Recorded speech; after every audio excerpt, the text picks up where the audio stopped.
The large meeting room filled with strange sounds as thousands of alien beings talked to each other.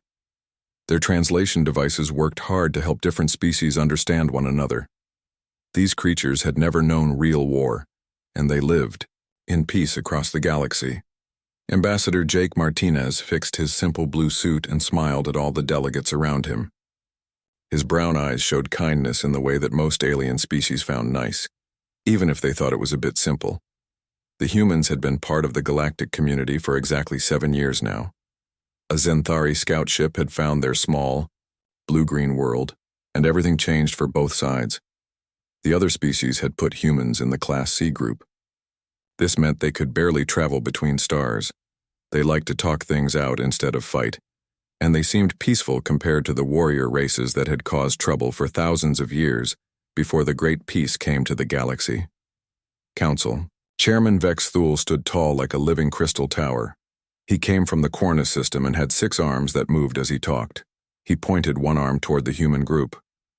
Ambassador Martinez, your people want to help solve the fight between the Kalari Empire and the Rothek Federation. We think it is nice that you want peace, but this problem involves military star systems and plans to take over new worlds. Jake kept smiling as he spoke. Chairman Vex Thule, with respect, humans believe that any fight can be fixed if people talk and try to understand each other. We have studied both groups very carefully. He looked at his helper, Lisa Parker, who turned on a light display that showed detailed information about both alien civilizations.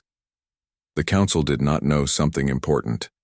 Every human diplomatic mission came with a complete military study, hidden inside what looked like cultural research. Lisa had mapped every Kalari battleship, every Rothek defense station, and every weak spot in both fleets. But she presented this information as trade routes, cultural exchange chances, and peaceful ways to interact. The Kalari representative was General Thrackmore. He made a mean face that his translator tried to copy and sound. His species had grown, from the top hunters on a world where only the strongest could survive. Humans know nothing about being strong. You come from a world with plenty of everything where the dangerous animals died out before you reached the stars. Ambassador Martinez laughed softly. You are right, General. Earth was very peaceful when we developed travel between stars. He did not mention that Earth was peaceful because humans had hunted, tamed, or killed almost every other dangerous animal on their planet. He did not talk about the hundreds of years of war that had made humanity into the best fighting machines. The galaxy had never suspected existed. The meeting went on for hours. Jake watched as different alien species argued about borders, trade routes, and old agreements. The Kalari were known for being aggressive. They had sharp teeth, claws, and thick skin that could stop most weapons. They came from a hot world, where everything tried to kill everything else. The Rothek were different. They were tall and thin with shell-like skin that changed colors based on their feelings. They were defensive by nature and protected their territory like mother birds protecting their nests. Both groups thought humans were soft and weak. Jake could see it in how they looked at him and Lisa. The other alien species in the Council thought the same thing. They saw humans as useful because they could talk well and make peace, but not dangerous in any way that mattered. During a break in the meeting, Jake walked to a large window that showed the stars outside. Lisa joined him and spoke quietly. Sir, our scans of both fleets show they are getting ready for a real fight. The Kalari have moved 12 battle groups to the edge of the Sigma Draconis system. The Rothek have activated their defense platforms and called in their reserve ships. Jake nodded while still looking at the stars. How many ships total? The Kalari brought about 800 vessels, including their big carrier ships and battleships. The Rothek have 600 ships, but they are using the space stations around their planets for extra firepower. Both sides think they can win quickly. And our people? Lisa checked her small computer device. Captain Ben Harper is moving the UES Determination into position. On paper, we are there to provide secure communications for peace talks. Admiral Kate Sullivan has her ships spread out across 3 systems, all using stealth mode. The Merchant, ship Prosperity, just finished changing its hull plates to hide its real weapons. Jake smiled a little more. The Council still thinks we only have a few exploration ships and some cargo vessels. That is exactly what we want them to think, sir. General Morrison's report says we have 47 ships in the area, but 39 of them look like civilian vessels to alien scanners. Our stealth technology is about 50 years ahead of anything else in the galaxy. The human advantage was not better weapons or stronger shields, though they had made good improvements in both areas. The real advantage was in patience, planning, and the ability to think many steps ahead while acting friendly, and offering everyone coffee and snacks. Jake had spent 3 weeks learning everything about Kelari military tactics. They liked to attack fast and hard, using their superior numbers to overwhelm enemies before they could respond. But they also had a weakness. They put too much trust in their frontline ships and did not protect their supply lines well enough. The Rothek were the opposite. They were very good at defense and could hold their positions for a long time, but they were slow to change their plans and they kept their command ships too close together. If someone could get past their outer defenses, they could hit multiple, important targets at once. Both species had another weakness that they shared. They thought in straight lines. When they made battle plans, they expected their enemies to do obvious things. They did not expect tricks, misdirection, or enemies who would wait for exactly the right moment to act. Humans had learned different lessons from their history. They had learned from wars where the side with fewer soldiers won by being smarter. They had learned from fights where patience mattered more than strength. Most importantly, they had learned that the best victory was one where the enemy never realized they were in danger until it was too late. The meeting started again, and Jake returned to his seat. General Thrackmore was hitting the table with his clawed hand. The Kelari Empire will not be stopped from expanding.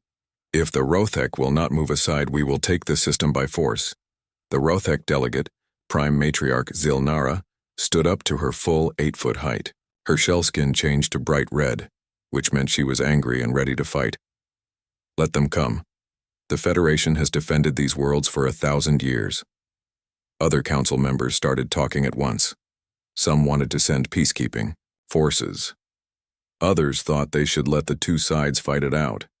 A few suggested economic punishments for whoever started the shooting.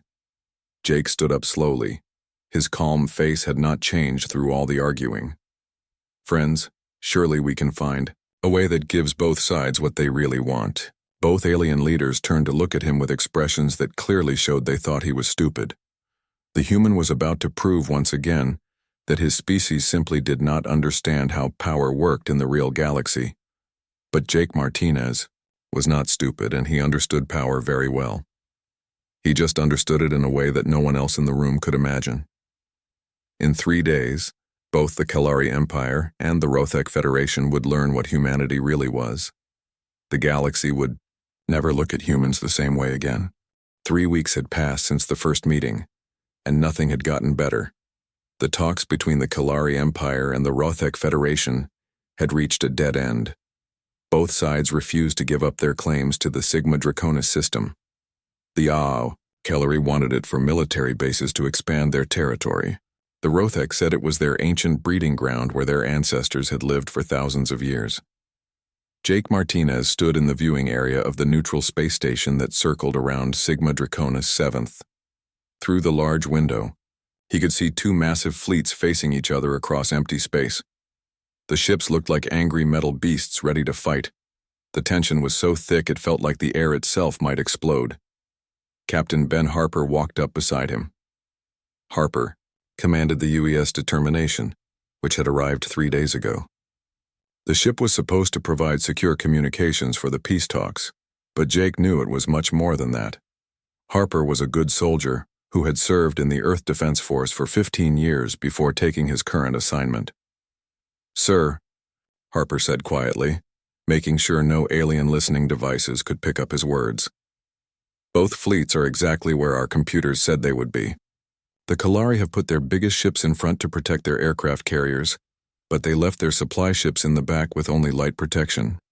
The Rothek formation looks good for defense, but they made a mistake by keeping their command ships close together." Jake nodded without looking away from the display screen that showed all the ships in the system. "What about our people?" "Admiral Kate Sullivan has 3 full battle groups hiding in stealth mode at these locations." Harper showed Jake points on his handheld computer that looked empty to anyone without human military scanners. The merchant ship Prosperity finished changing its outside hull yesterday. Now it looks like a cargo vessel, but it is really the heavy cruiser Detroit with enough firepower to take out a dozen enemy ships. Harper continued, pointing to different areas on his screen. We also have 17 communication satellites positioned around the system. The aliens think they are just relay stations to help with the peace talks. Actually, they are fully armed military observation posts with enough weapons to disable any ship that gets too close. The brilliance of human military planning was not in having better technology. Many alien species had stronger shields, faster engines, or more powerful weapons than humans did. The real advantage came from misdirection, patience, and the ability to think 12 moves ahead while smiling and offering everyone snacks and coffee. Jake had spent the last 3 weeks studying every detail of both fleets. He knew which Kalari ships had weak spots in their armor. He knew which Rothek commanders were likely to make mistakes under pressure. Most importantly, he knew exactly when and where the battle would start, because he had been carefully pushing both sides toward this moment. The human strategy was simple but effective. Let the enemy think they were in control. Let them make the first move. Then respond with overwhelming force from directions they never expected. It was a lesson learned from thousands of years of warfare on Earth, refined and perfected for use. Among the stars, Admiral Kate Sullivan was positioned with her ships in the asteroid field beyond the 7th planet. Her vessels were completely invisible to alien sensors, using human stealth technology that was decades ahead of anything else in the galaxy. She had been waiting for 2 weeks, her crews ready for action at a moment's notice.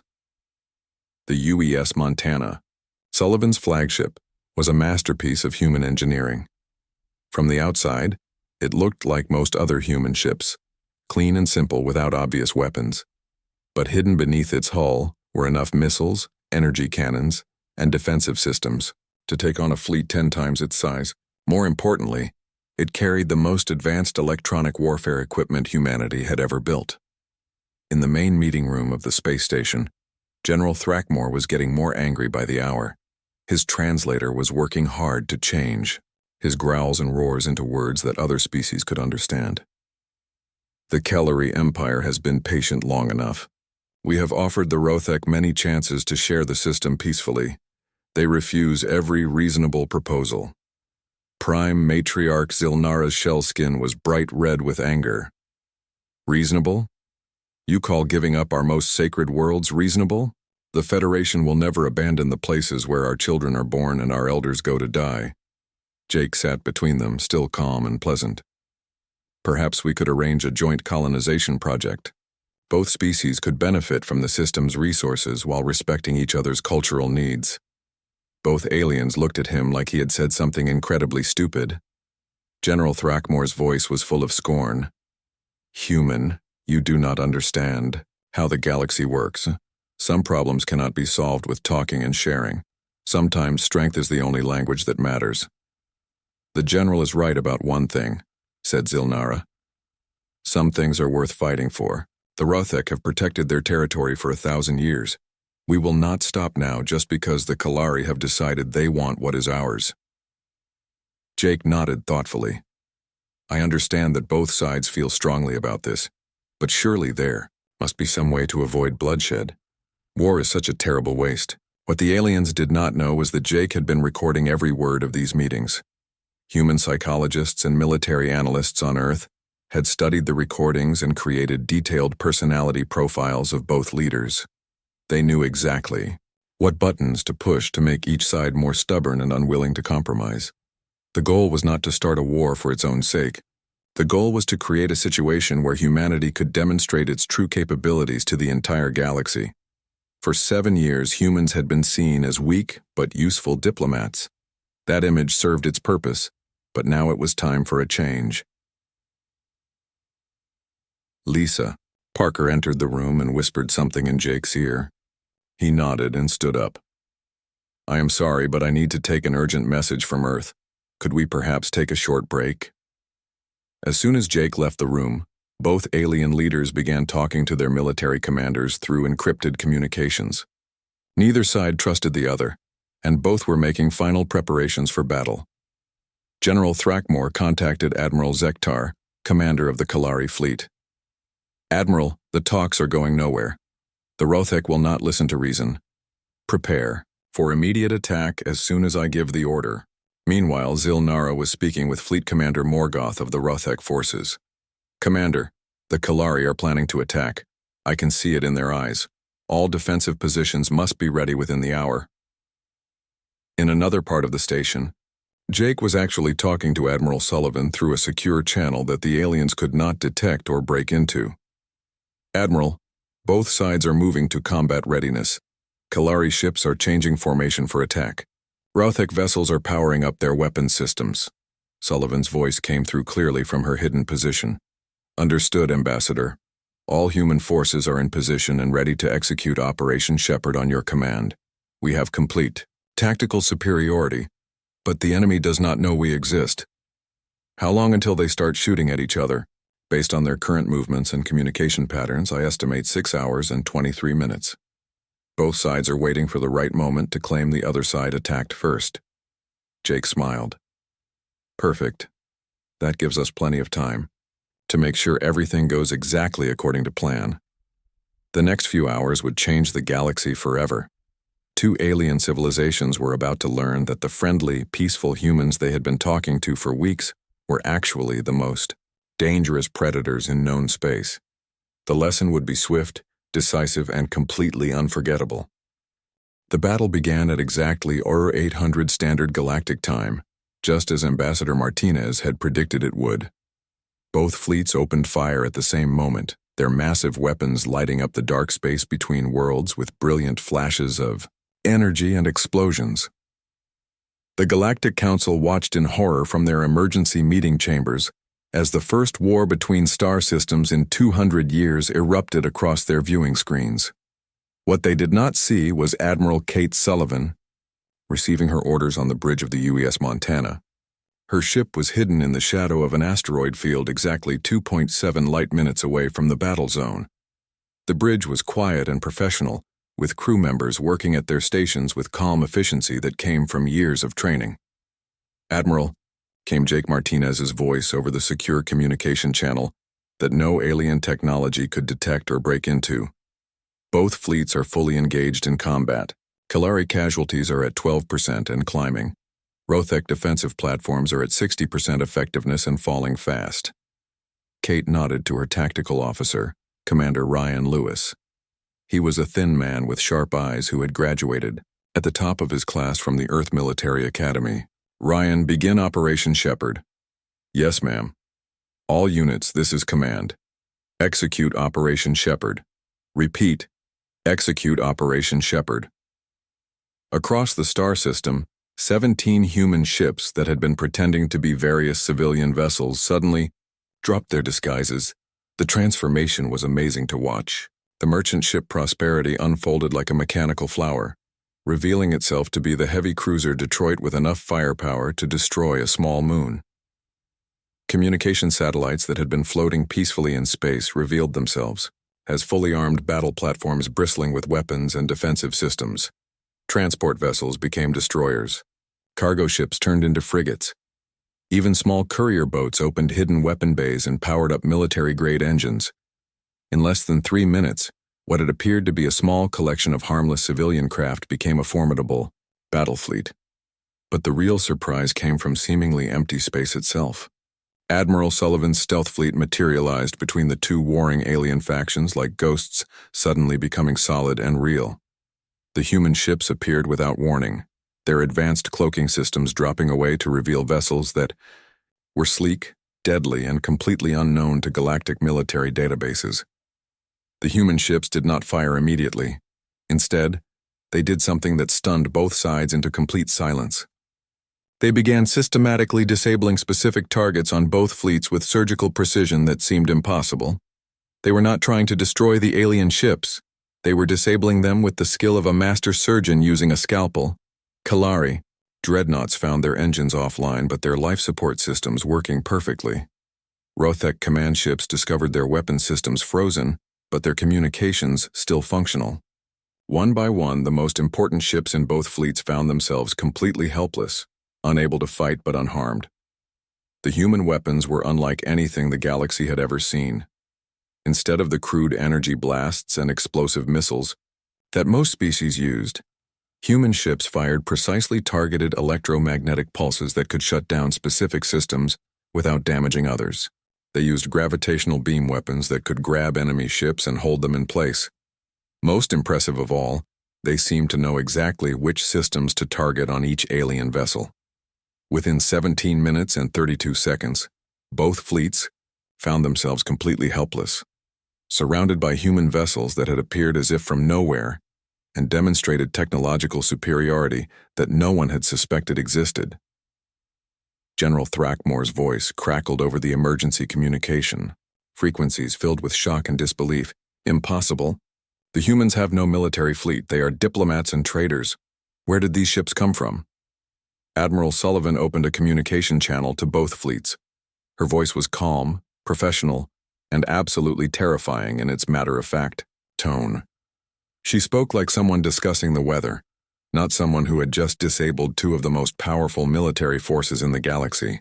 General Thrackmore, Prime Matriarch Zilnara, this is Admiral Catherine Sullivan of the United Earth Defense Force. Your fleets are currently disabled but unharmed. Stand down immediately and prepare to receive boarding parties. The Rothek Matriarch's translator was struggling to convey her shock and confusion. Defense Force? The humans told the Council they had no military. You said you were a peaceful species focused on diplomacy and trade. No, came Ambassador Martinez's voice as he joined the communication from the space station. His tone was still pleasant and diplomatic, but now there was something else underneath it. Something that made both alien leaders suddenly realize they might have made a terrible mistake. We told the Council we believed in peaceful resolution of conflicts, through negotiation and mutual understanding. We never said we were defenseless. Jake's image appeared on the main screens of both fleet command ships. He was still wearing his simple blue diplomatic suit, but his expression had changed completely. The warm, friendly smile was gone, replaced by the cold, calculating look of someone who had been planning this moment for a very long time. You see, General Matriarch, there seems to have been a misunderstanding about human nature. You assumed that because we prefer to talk rather than fight, we must be weak. You thought that because we seek peaceful solutions, we must be unable to enforce our will through other means. On the bridge of the UES Montana, Admiral Sullivan was watching tactical displays that showed the complete destruction of two alien battle fleets without a single shot being fired in anger. Her officers were efficiently coordinating the boarding, operations that would secure both fleets and prevent any attempts to restart the fighting. Commander Lewis reported to the Admiral, "Ma'am, all primary targets are secured. Kellery flagship is under our control. Rothek command vessel has surrendered. No casualties on either side, just as ordered." Excellent work, Commander. What about the smaller vessels? 15 Kalari destroyers attempted to flee the system, but Lieutenant Colonel Martinez's squadron intercepted them at the jump point. They surrendered when they realized their engines had been disabled from a distance of 12,000 kilometers. Admiral Sullivan nodded with satisfaction. And the Rothek defensive platforms? All disabled, ma'am. Captain Rodriguez's team used our new cyber warfare systems to take control of their computer networks. The platforms are now under human control, but their alien crews are unharmed and being treated with full respect. Back on the communication channel, General Thrackmore was trying to understand what had just happened to his fleet. "Human Admiral, how did you disable our ships so quickly? Our shields were at full power, our defensive systems were active. Your weapons should not have been able to penetrate our armor." Admiral Sullivan's voice remained professionally calm.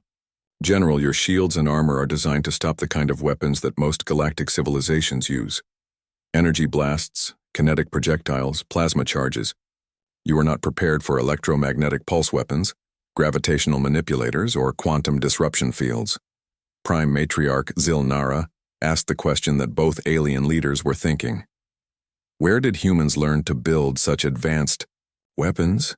Your species has only been traveling among the stars for 7 years. How do you have military technology that is superior to civilizations that have been spacefaring for thousands of years? Jake Martinez smiled, and for the first time, both alien leaders saw something in that smile that made their blood run cold. It was the smile of a predator that had been patiently waiting for the right moment to reveal its true nature. That, my friends, is a very good question, and I think it is time you learned the real history of humanity and what we actually are. The emergency session of the Galactic Council convened within hours of the Sigma Draconis incident. Representatives from every major civilization demanded immediate explanations from the human delegation. The great chamber buzzed with angry voices, frightened whispers, and confused questions. Many species that had never shown fear before were now openly worried about what else humanity might be hiding. Ambassador Jake Martinez entered the chambers alone. His usual warm smile was completely gone, replaced by an expression of cool professionalism that none of the alien species had ever seen on a human face before. He walked to the center podium with the confident stride of someone who held all the cards in a game that everyone else was just beginning to understand. Chairman Vex Thul's crystalline form was flickering with agitation, the light patterns across, his body changing rapidly in ways that showed extreme stress.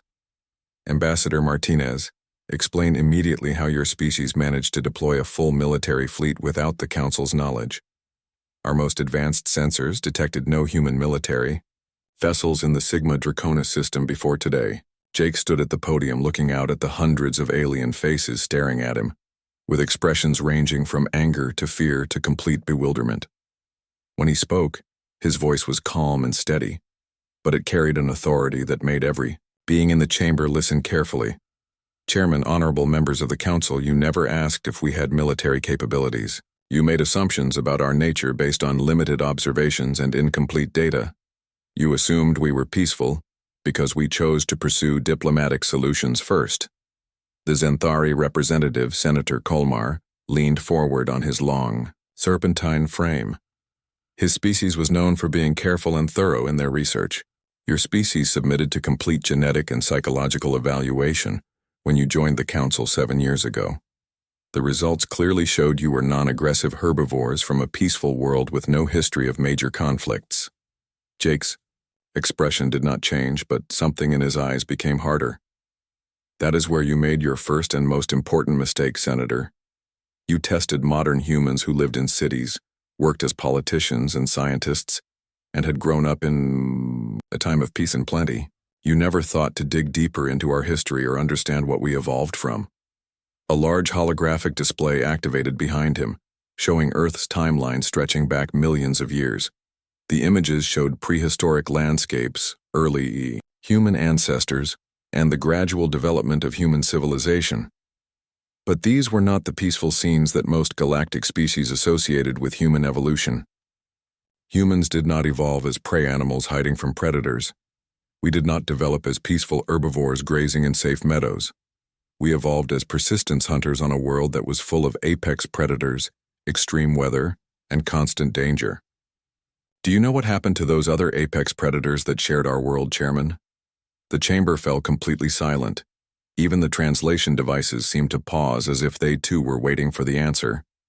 We hunted most of them to extinction. The ones we did not hunt to death we domesticated and turned into tools for our own survival. We took wolves, pack hunters that were direct competitors for the same prey we needed, and we turned them into loyal companions that would die to protect us. We took wild aurochs, massive beasts that could kill a human with one kick, and we made them into cattle that fed us willingly. The holographic display showed scenes of early human hunters working together to bring down massive mammoths. It showed the development of tools, weapons, and strategies that allowed relatively small and weak humans to defeat much larger and stronger animals. We did not just survive on Earth, honored delegates. We conquered it so completely and so thoroughly that by the time we reached space, we had forgotten what we truly were. We had become so dominant on our own world that we started to think of ourselves as peaceful, because there was nothing left to fight. Council member Dractol of the Hegemony spoke up. His species was known throughout the galaxy for their military prowess and had conquered dozens of star systems before joining the galactic community. But your psychological profiles, your cultural assessments, your entire society, everything we studied indicated peaceful diplomatic tendencies with no interest in conquest or warfare. Jake's smile returned, but now it looked completely different than before. Now it looked like the expression of a predator that had been patiently waiting for the right moment to show its teeth. We are peaceful, Council Member Dractol. We genuinely prefer diplomacy to warfare. We truly believe that most conflicts can be resolved through negotiation and mutual understanding. But that preference comes from a position of strength, not weakness. He gestured to data that appeared on the display, showing human technological development, population growth, and resource management over the past several centuries. Every human diplomat is also trained in warfare, logistics, and strategic thinking. Every human trade vessel can be converted to military use within hours.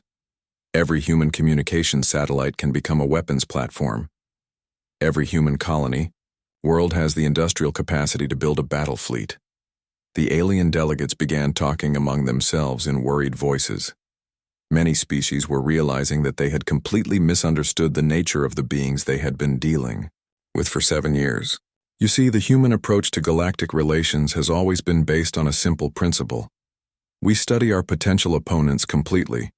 We learn their strengths, their weaknesses, their psychology, and their capabilities. We position ourselves strategically, and then we offer them the choice between peaceful cooperation and something much less pleasant. Jake pointed to the display showing the disabled fleets still floating helplessly in the Sigma Draconis system. We ended the Kalari-Rothak conflict in 17 minutes with 0 casualties because we spent 3 weeks learning everything about both species, positioning our assets throughout the system, and planning for every possible scenario. This is what humans do. We study, we prepare, and we execute with precision that comes from millions of years of evolution as apex predators. Senator Colmar's voice was shaking slightly. How many military vessels does humanity actually possess? How many worlds have you armed? How extensive are your true capabilities? Jake looked directly at the Zenthari senator. That information is classified, Senator. But I will tell you this. Every human world in the galaxy is a fortress. Every human ship is potentially a weapon. Every human citizen is trained from childhood in both peaceful cooperation and effective resistance to threats. Prime Matriarch Zilnara, who had been brought to the council chambers under guard after her fleet was disabled, spoke from her position, near the back of the room. Why reveal this now? You could have continued pretending to be harmless diplomats. Why show us your true nature? Jake turned to face her directly. Because, Matriarch, the galaxy is changing. There are new threats emerging from the unknown regions of space. There are aggressive species that do not respond to diplomatic overtures. The time has come for the galactic community to understand that humans are not just helpful negotiators. We are also the most effective military force this galaxy has ever seen. He looked around the chamber, making eye contact with representatives from dozens of different species. From this day forward, humanity will take a more active role in maintaining galactic peace and security. We will continue to prefer diplomatic solutions to all conflicts. But when diplomacy fails, when aggressive species threaten peaceful civilizations, when the stability of the galaxy itself is at risk, humanity will respond with the full force of our capabilities. The chamber remained silent for several long moments. Finally, Chairman Vexthal spoke in a voice that sounded very different than it had an hour earlier. Ambassador Martinez, what does humanity want from the galactic community moving forward? Jake's diplomatic smile returned, but now everyone in the chamber understood what that smile really meant. We want exactly what we have always wanted, Chairman. Peace, prosperity, and cooperation among all species. The only difference is that now you understand the consequences of threatening those goals. 6 months had passed since what became known throughout the galaxy as the Sigma Draconis incident. The event had sent shockwaves through every civilization, every government, and every military force in known space. The Galactic Council had been completely restructured, with humanity now holding a permanent seat on the newly created Security Committee. The revelation that the galaxy's most charming diplomats were actually its most dangerous predators had changed everything. Ambassador Jake Martinez sat in his expanded office on the council station, which was now 3 times larger than his previous workspace. The walls were covered with screens showing star maps, fleet positions, and diplomatic communications from across the galaxy. He was no longer just an ambassador. His new title was Strategic Coordinator for Galactic Peace Operations, which was a polite way of saying he was now the person who decided when humanity would use force to solve problems. His assistant, Lisa Parker, entered with the daily reports. She had also received a promotion and now served as Deputy Director for Conflict Analysis. Sir, we have received formal requests for human mediation from 12 different conflicts across the galaxy and year. Just the past week. The Vorthan Rebellion wants us to negotiate with the Stellar Republic. The Hegemony has asked for consultation on their border disputes with the Collective. There is also a trade war brewing in the Outer Rim territories that 3 different species want us to resolve. Jake looked up from the report he was reading and smiled.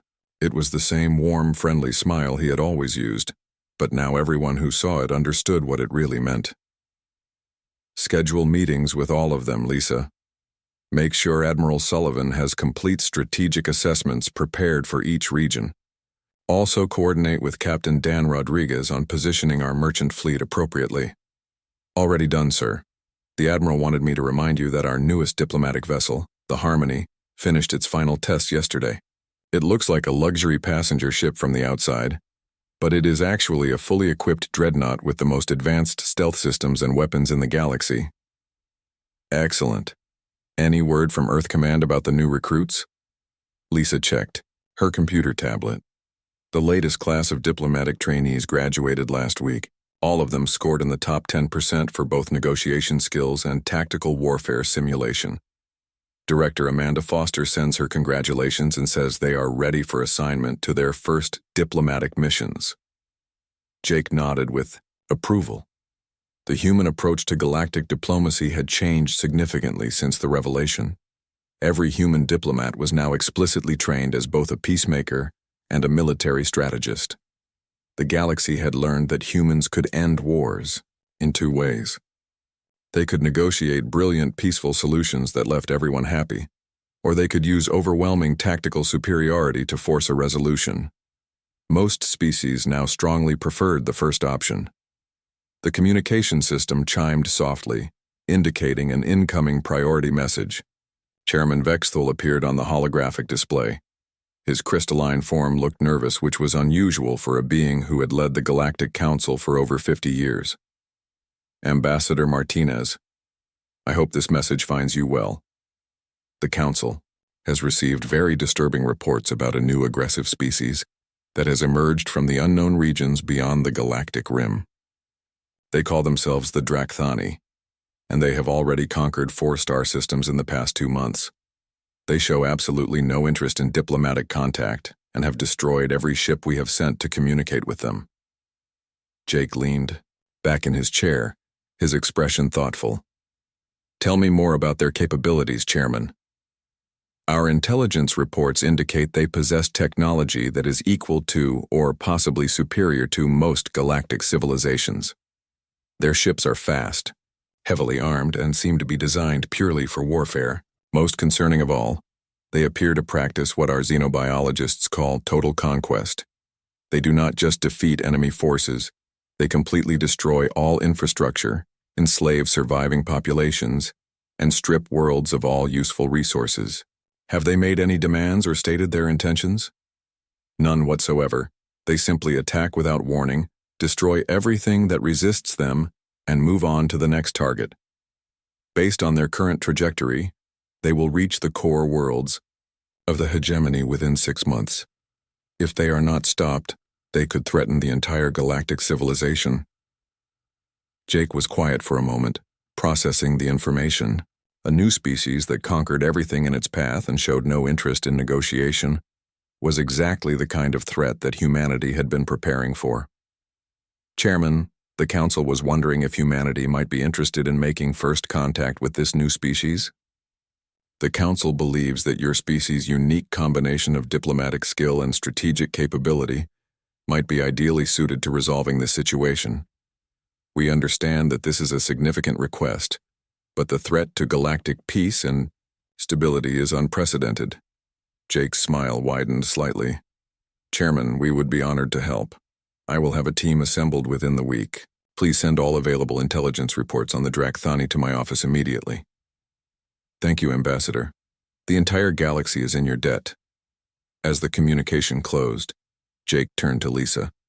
Contact Admiral Sullivan and tell her to prepare the 7th Fleet for a diplomatic mission to the unknown regions. Full stealth deployment, maximum firepower loadout. Also ask General Morrison to have the 1st Marine Division ready for rapid deployment. Shall I inform the Drakthani that we are coming, sir?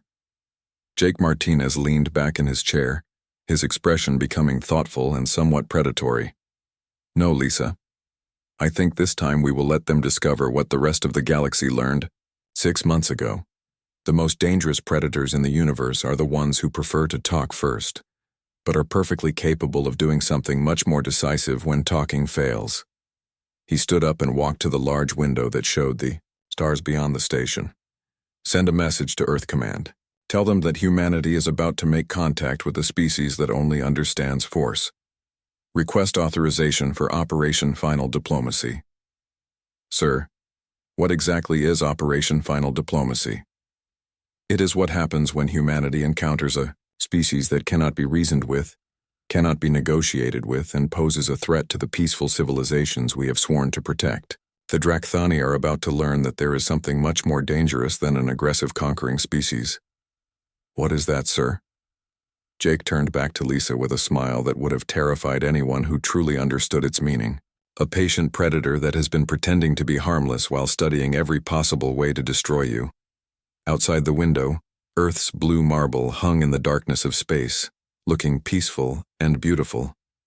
It appeared to be the home world of philosophers, diplomats, and peaceful traders. That was exactly how humanity preferred it to look. After all, the most successful hunters in any environment were always the ones their prey never saw coming. The galaxy had spent thousands of years learning to fear warrior races, planet-killing weapons, and cosmic disasters. But they had never learned to fear the species that smiled warmly, offered reasonable compromises, asked thoughtful questions, and somehow always seemed to have exactly the right solution to every problem. Now they were learning.